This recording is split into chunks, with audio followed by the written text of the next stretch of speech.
नमस्कार, मैं हूं संजय शर्मा। आप देख रहे हैं 4 PM गुजरात। गुजरात लॉबी के हाथ पैर ठंडे हैं क्योंकि ट्रंप के लोग और ट्रंप के आसपास के लोग रोज एक हमला बोल रहे हैं। अभय दुबे जी कह रहे हैं कि ट्रंप डर के मारे मोदी जी नहीं गए ट्रंप के पास कि जेलेंस्की जैसा हाल ना कर दे ट्रंप।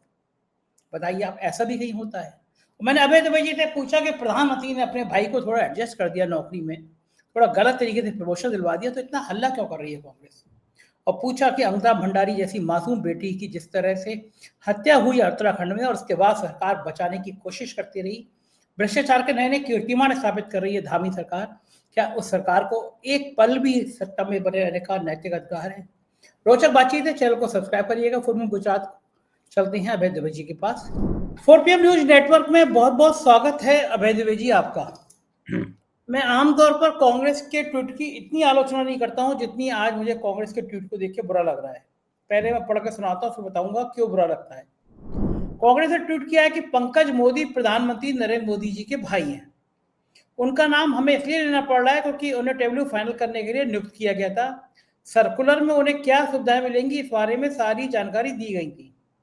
प्रधानमंत्री के परिवार से आने वाला व्यक्ति अगर किसी काम में एक्सपर्ट है तो हमें कोई दिक्कत नहीं है, लेकिन इस मामले में पंकज मोदी एक्सपर्ट नहीं है। पंकज मोदी ने इंफॉर्मेशन डिपार्टमेंट में साल 1981 में क्लास 3 की पोस्ट पर ज्वाइन किया था और उनके साथ का कोई भी अधिकारी क्लास 1 अधिकारी नहीं बन पाया। यहाँ तक कि कई सीनियर अधिकारी जो एसटी कैटेगरी से आते थे वो भी क्लास 1 के अधिकारी नहीं बन पाए, लेकिन पंकज मोदी क्लास 1 के अधिकारी बन गए। इस पूरे मामले में सारे मसला अनुभव का था, जिसमें पंकज मोदी को बिना अनुभव क्लास 2 से क्लास 1 पर प्रमोशन दे दिया गया। रिटायरमेंट के बाद पंकज मोदी को कॉन्ट्रैक्ट बेस्ड अपॉइंटमेंट किया गया। वर्षों तक उस पद को नहीं भरा गया। आखिर में जब विरोध हुआ, अधिकारी हाईकोर्ट जाने की बात करने लगे, तब पंकज मोदी ने ये पद छोड़ा। पंकज मोदी ने जब रीअपॉइंटमेंट का पद छोड़ा तो भारत सरकार ने उन्हें टैब्लो एक्सपर्ट बना दिया और अब तमाम सुविधाएं दी जा रही हैं। ये कांग्रेस के शक्ति गहलोत ने ट्वीट किया। अब देखिए कितनी खराब बात है कांग्रेस की। तमाम जगह ऐसे है कि भाई भतीजा करते करते रहते हैं। उत्तर प्रदेश में विधानसभा में जगह नौकरी निकली तो सारे सचिवालय के अफसरों ने, मंत्रियों ने, विधानसभा अध्यक्ष ने, सबने अपने भाई भतीजे को नौकरी दे दी। मामला सीबीआई की जांच तक सुप्रीम कोर्ट तक पहुंचा, सरकार उल्टी खड़ी हो गई, जांच ना हो जाए सीबीआई की गई। तो भाई इतने मंत्री हैं, इतने नेता हैं, हर अपने भाई भतीजे को कहीं ना कहीं एडजस्ट कर रहा है। अगर प्रधानमंत्री ने एक अपने भाई को थोड़ा सा क्लास 3 से सीधा क्लास 1 में कर दिया तो इतना बुरा गुनाह है कि कांग्रेस डंडा लेकर उनके पीछे पड़ गई, प्रधानमंत्री की इतनी आलोचना कर रही है। अब वो कुछ नहीं करते मान लो तो एक अपने भाई को तो एडजस्ट कर सकते हैं। कांग्रेस का एक कदम ठीक नहीं है ना? क्यों कर रही है कांग्रेस ऐसा? देखिए बात आप कुछ जो आप कांग्रेस ने जो ट्वीट किया है, यानी एक्स पे कांग्रेस ने जो पोस्ट डाली है, आप थोड़ा उसको व्यंग्यात्मक टोन में अपनी जो कि आपकी बड़ी दिलचस्प और लोकप्रिय टोन है, आप उसमें कह रहे हैं इस बात को। देखिए, नरेंद्र मोदी के बारे में क्या कहा जाता है? खुद नरेंद्र मोदी अपने बारे में क्या कहते हैं? नरेंद्र मोदी अपने बारे में कहते हैं कि वो फकीर आदमी हैं।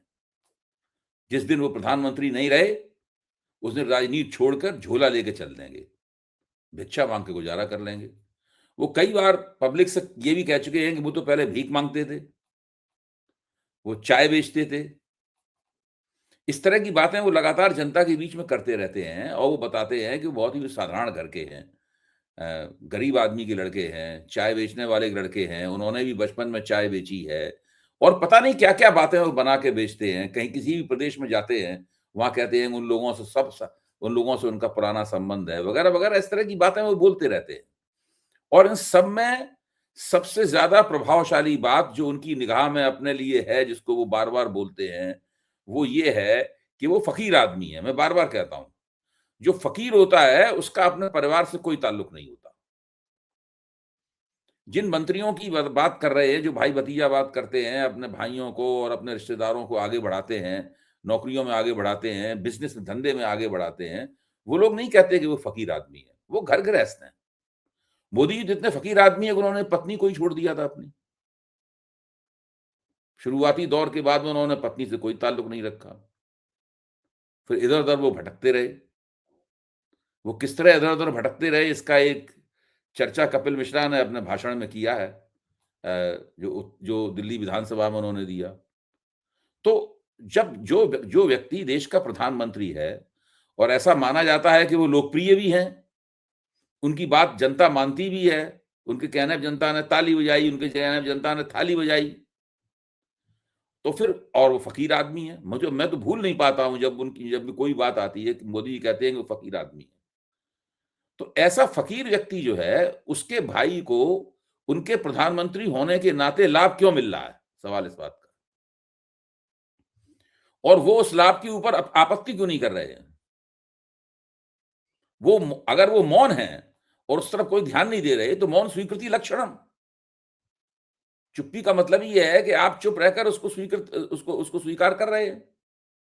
क्योंकि गुजरात में भारतीय जनता पार्टी का दबदबा है, नरेंद्र मोदी का दबदबा है, और कोई पार्टी चुनाव जीतती नहीं है, इसलिए गुजरात में कोई कुछ कहता नहीं है।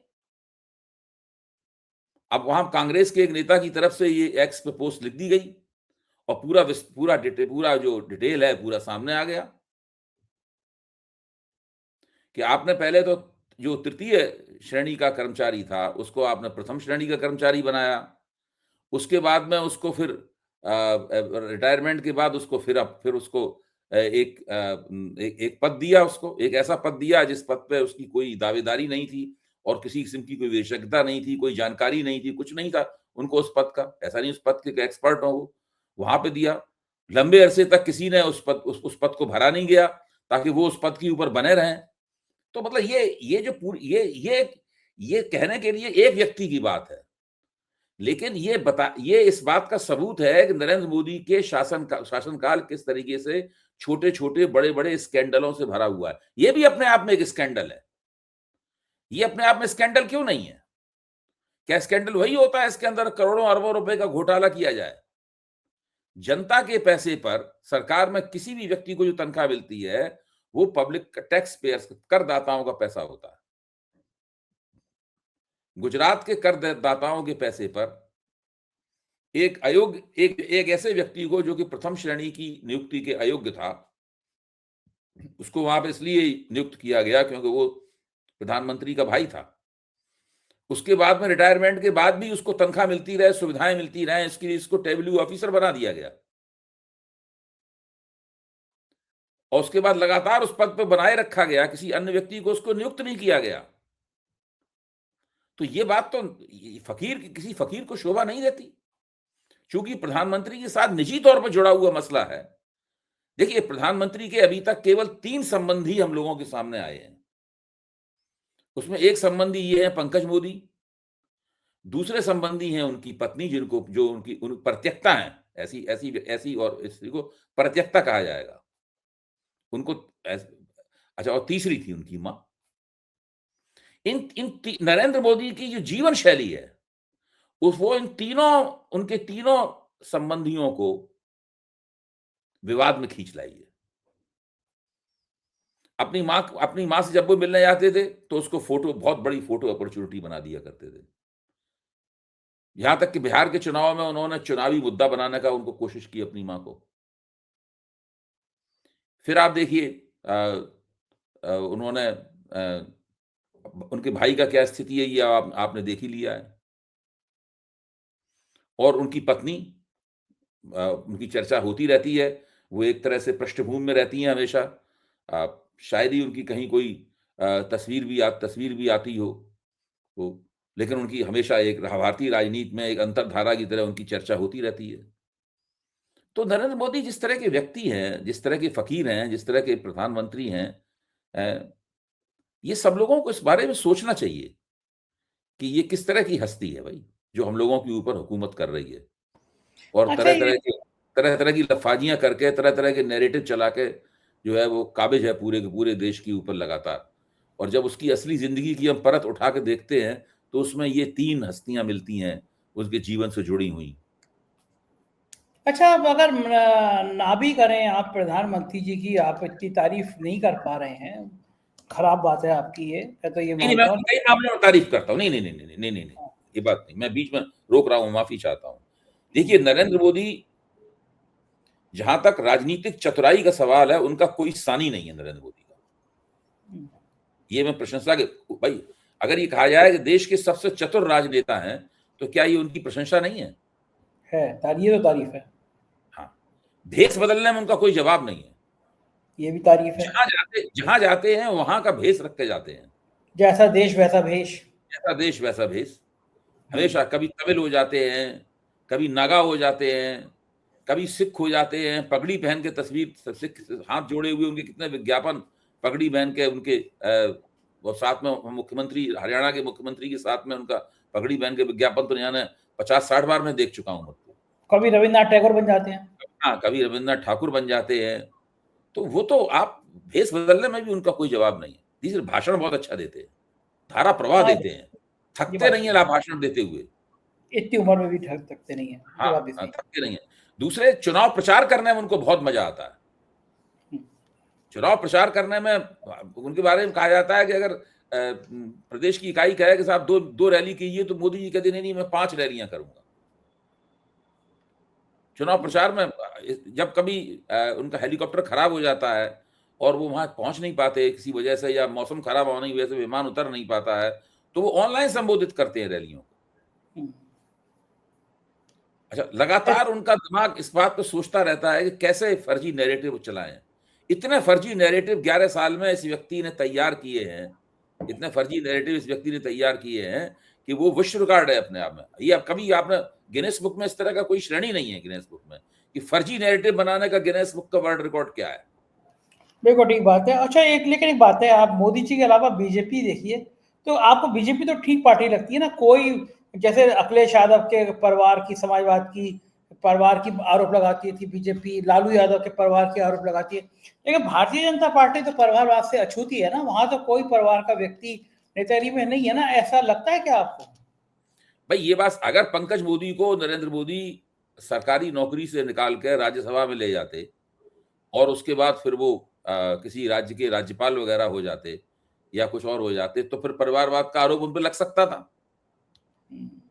लेकिन उन्होंने राजनीति में नहीं लाए उनको, वो उन्हें सरकारी नौकरी में ही बढ़ावा दिलवाते रहे उसको। ठीक बात। और बाकी कोई है नहीं बीजेपी में शायद, है बाकी कोई और है जहां नहीं, तक अनुराग जहां तक ठाकुर और हाँ, लाइन लगी हुई है उसमें भारतीय जनता पार्टी के ऊपर। इसके ऊपर तो हम लोग एक कार्यक्रम भी एक बार कर चुके हैं, अभी नहीं, थोड़े पहले की पुरानी बात है। शुरू में हम लोगों ने आपके साथ कार्यक्रम करना शुरू किया था मैंने, तब हम लोगों ने इसमें, मुझे याद है, इसमें कार्यक्रम किया था कि भारतीय जनता पार्टी के अंदर जो राजनीतिक परिवार कौन कौन से हैं। यहाँ दो तक तीन के दर्जन दो भाजपा तीन के दर्जन नाम लिया, दो तीन हाँ दर्जन नाम याद आ गए थे कि हाँ परिवार बिल्कुल बिल्कुल। और गजब। हाँ, तो बहुत भारतीय जनता पार्टी तो परिवारवाद से भरी हुई है। जब टिकट बढ़ते हैं तब आप देखिए किन के नाते रिश्तेदारों को टिकट दिया जाता है। यहाँ तो हालत ये है कि भाजपा कोई बड़ा नेता है, वो भ्रष्टाचार में अगर पकड़ जाए तो उसके बेटे को टिकट दे दिया जाता है। ये बात तो क्या सही है, हुआ भाई? उदारवादी उदारवादी ब्रजभूषण पार्टी है। ब्रजभूषण शरण सिंह जब यौन शोषण के मामले में उनके ऊपर मुकदमा चल रहा है इस वक्त, है, चार्जबार सब फ्रेम हो चुके हैं, जमानत पे छूटे हुए हैं, तब उनके बेटे को टिकट दे दिया गया। अच्छा, वो हम लोगों की बातचीत में अगर ट्रम्प चर्चा ना आए तो मजा नहीं आता बातचीत में। नहीं नहीं, वो तो बहुत आवश्यक तो है। अमेरिकी वाणिज्य मंत्री हैं हार्वर्ड लुटनिक ने दावा किया है कि भारत के साथ डील किसी पॉलिसी विवाद की वजह से नहीं, प्रधानमंत्री नरेंद्र मोदी का राष्ट्रपति ट्रंप को सीधा फोन ना करना इसकी वजह थी।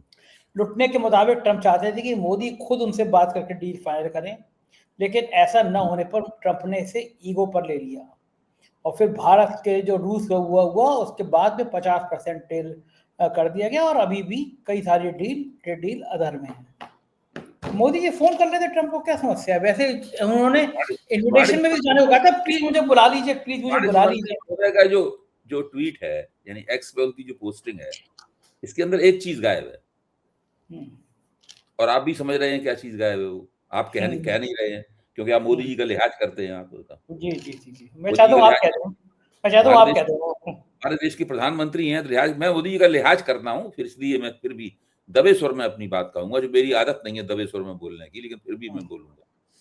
देखिए, जिस दिन से नरेंद्र मोदी ने वो सीन देखा है कि जेलेंस्की सामने बैठे हुए हैं और अमेरिकी उपराष्ट्रपति और अमेरिकी राष्ट्रपति बैठ के जेलेंस्की को जलील कर रहे हैं, मतलब उस वार्तालाप में केवल यही कमी रह गई थी कि ट्रंप ने उठ के चांटा नहीं दिया जेलेंस्की के और उसने जेडी वेंस ने जेलेंस्की में लात नहीं मारी, बाकी सब काम हो गए वहां पर। अच्छा, उसके बाद से ये लोग बहुत डर गए इधर हिंदुस्तान में। इनको लगा कि ट्रंप से जितना दूर रहा जाए उतना अच्छा है, पता नहीं कब बंदा बदतमीजी दे दे। उसके बाद में जब sir may I see you वाला जो कांड हुआ, sir may I see you वाला, अब तो ये कांड ही मशहूर हो गया है, sir may I see you, sir may I see you वाला कांड हुआ, उसके बारे में ये तक कहा जाता है कि काफी देर तक मोदी जी को वहां, एक तो ट्रंप उनका स्वागत करने नहीं आए, बाकी सभी राष्ट्राध्यक्षों का स्वागत करने गए, तो सोशल मीडिया पे चल ही रहा है, और काफी देर में इनको मिलने का उनसे मौका मिला। ये तक इनको सजेस्ट किया गया कि आप गले गले नहीं मिलेंगे, लेकिन मोदी जी ने ये बात मानी नहीं, वो झपट के गले से गले लगा लिया उन्होंने ट्रंप को। ये सब हुआ, तो उसके बाद से वो तो किसी तरह वो प्रकरण गुजर गया। मोदी जी को दो डर है, एक तो डर ये है कि ट्रंप बदतमीजी कर सकते हैं, कभी कोई बात बुरी लग गई तो ऐसी बात कर सकते हैं कि फिर जवाब देना उसका मुश्किल हो जाएगा और झगड़ा ही हो जाएगा बहुत बड़ा। वो मोदी जी उस तरह का झगड़ा करना नहीं चाहते।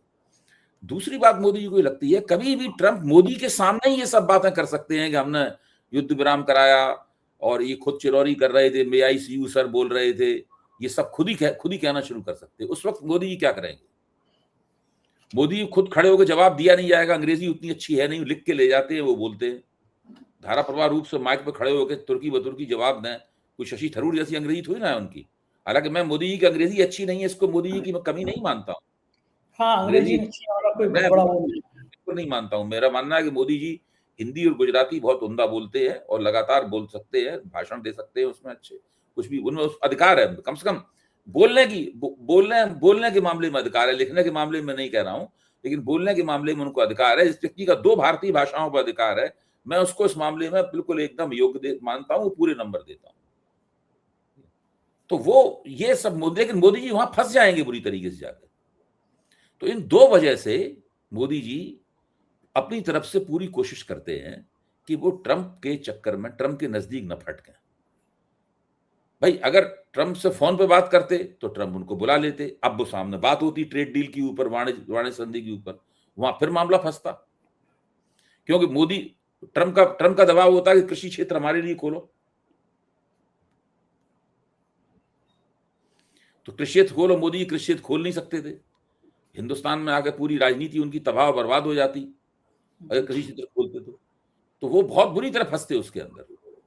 इसलिए मोदी जी ने उनको फोन नहीं किया, और पीयूष गोयल और वाणिज्य सचिव वगैरह ये सब ट्रेड डील के लिए बातचीत करते रहे, और ट्रेड डील आखिरकार नहीं हो पाई, अभी भी लटकी हुई है हवा में। देखिए ये इस पूरी बात की अंतर कथा है। सही बात है, यही कहानी है। उधर अब उत्तराखंड में जब लग गया धामी को कि सरकार चली जाएगी, उत्तराखंड के हजारों लाखों लोग सड़कों पर आ गए, तो कम से कम धामी को समझ में आया कि अगर अंकिता भंडारी हत्याकांड की सीबीआई जांच की सिफारिश नहीं की गई तो कुर्सी चली जाएगी। एक हारे हुए विधायक को मुख्यमंत्री बनाने का और उस मुख्यमंत्री के नाम भ्रष्टाचार की नई नई गाथाएं लिखने का इतिहास बन गया है। मुझे लगता है कि पिछले 20 सालों में धामी के नेतृत्व में भ्रष्टाचार की जितनी कथाएं उत्तराखंड में लिखी गई, उससे ज्यादा किसी सीएम का टाइम में भ्रष्टाचार नहीं हुआ।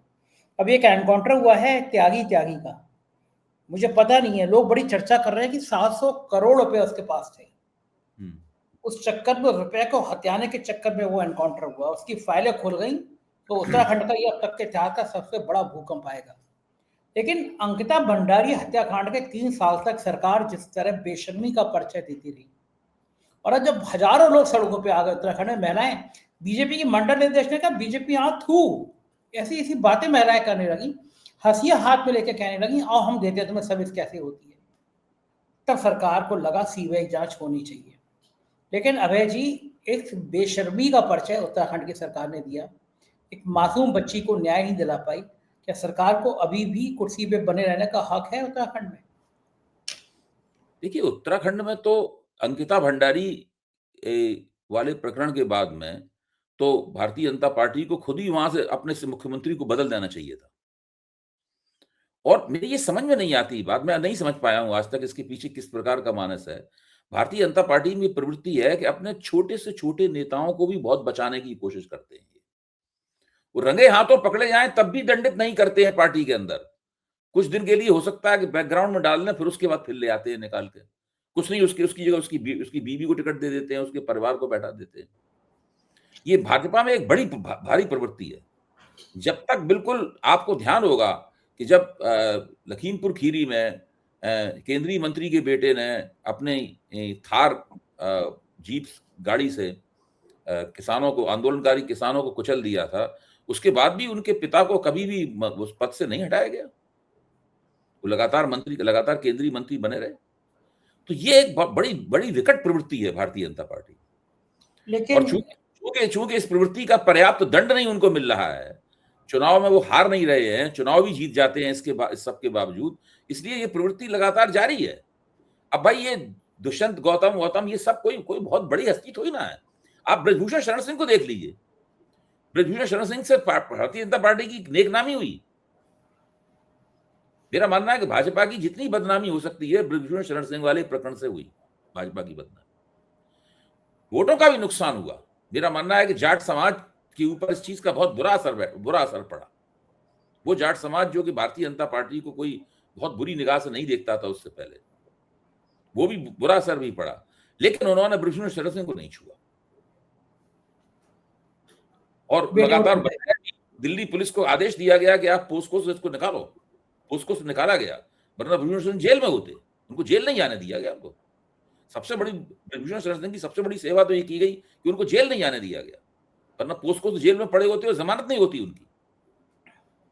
लेकिन एक बात है, आप कह रहे हैं कि सबको एडजस्ट कर लेती है, लेकिन कुछ मामलों में नहीं हुआ। जैसे आपको याद होगा, एक मंत्री थे संघ के संगठन से आए थे, संघ के प्रचारक रहते राघव जी, वो बाथरूम में अपने नौकर के संग अप्राकृतिक कृत्य करते हुए पकड़े गए थे। कपड़े नहीं थे उनके शरीर पर, और उसके बाद उनको निकाल दिया गया। दोबारा राघव जी को मंत्री शायद बनाया नहीं, देखिए, एडजस्ट नहीं किया उन्होंने।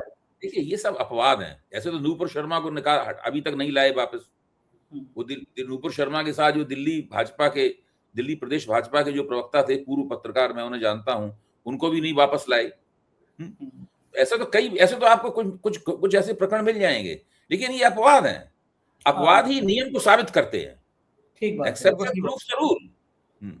मतलब आखिर में चलते चलते बात ममता बनर्जी की हो गई। बंगाल में जो घमासान छिड़ा हुआ है भाई, आज जज साहब के यहाँ हंगामा हो गया। जज साहब ने 14 जनवरी डेट लगा दी, और उसके बाद ईडी ममता जी पे एफआईआर करा रही है, ममता जी ईडी पे करा रही हैं। अब ईडी को 10 बार सोचना तो पड़ेगा बंगाल में चुनाव से पहले रेड करते हुए। इसका नतीजा क्या हुआ? मैंने कल भी कहा था आपको, इस प्रकरण में काफी लंबी चर्चा हम लोगों ने कल की थी। मेरा ये मानना है कि भारतीय जनता पार्टी ने ये जो आईपैक के ऊपर जो हमला किया है, और ममता बनर्जी ने जिस तरह उसका जवाब दिया है, और फिर जिस तरह राजनीतिक पहलकदमी, मेरा मानना है कि बंगाल में राजनीतिक पहलकदमी अब बीजेपी के हाथ से निकलकर ममता के हाथ में आ गई है। बीजेपी उसको अपने हाथ में लेने की कोशिश कर रही थी। कल भी मैंने कहा था कि 3 कोशिशें बीजेपी ने की। पहला, घुसपैठियों के सवाल पर एसआईआर के जरिए। वो एसआईआर का भी लाभ भाजपा उतना नहीं उठा पाई जितना उत्तर प्रदेश में उसने उठा लिया है एसआईआर का लाभ, या बिहार में जो लाभ उन्होंने उठाया है वो नहीं हो पाया। घुसपैठिया का कार्ड भी नहीं चला। फिर बाबरी मस्जिद का शिलान्यास करवाया गया। वो हुमायूं कबीर की दोस्ती असदुद्दीन ओवैसी से, ये सब जो कराया गया ताकि मुसलमान वोट छितराया जा सके और उसकी प्रतिक्रिया में हिंदू वोट को उत्साहित किया जा सके। ये चीज वो बात नहीं पकड़ पाई। जिस तरह की उम्मीद थी भाजपा को, वो बात नहीं पकड़ पाई। अब भाजपा ये तीसरा दांव लेके आई कि मनी ट्रेल है साहब आईपैक में। यानी 5 साल पहले जो एफआईआर दर्ज की गई थी आईपैक के मुकाबले, उसमें अब 5 साल बाद मनी ट्रेल चुनाव के पहले ढूंढने की कोशिश की जा रही है। तो ये इससे बात बन नहीं पाई है। तो मुझे लगता है कि भारतीय जनता पार्टी इन 3 प्रयासों में अभी तक नाकाम रही है, और ममता बनर्जी चुनावी प्रतियोगिता में उससे आगे। बिल्कुल ठीक बात है। बहुत बहुत शुक्रिया अभय जी, आपने मुझे समय दिया, बातचीत की। Thank you. ये तो अभय दुबे जी, पूरी बातचीत आपने सुनी। कैसी लगी बातचीत बताइएगा जरूर। शुक्रिया, थैंक यू।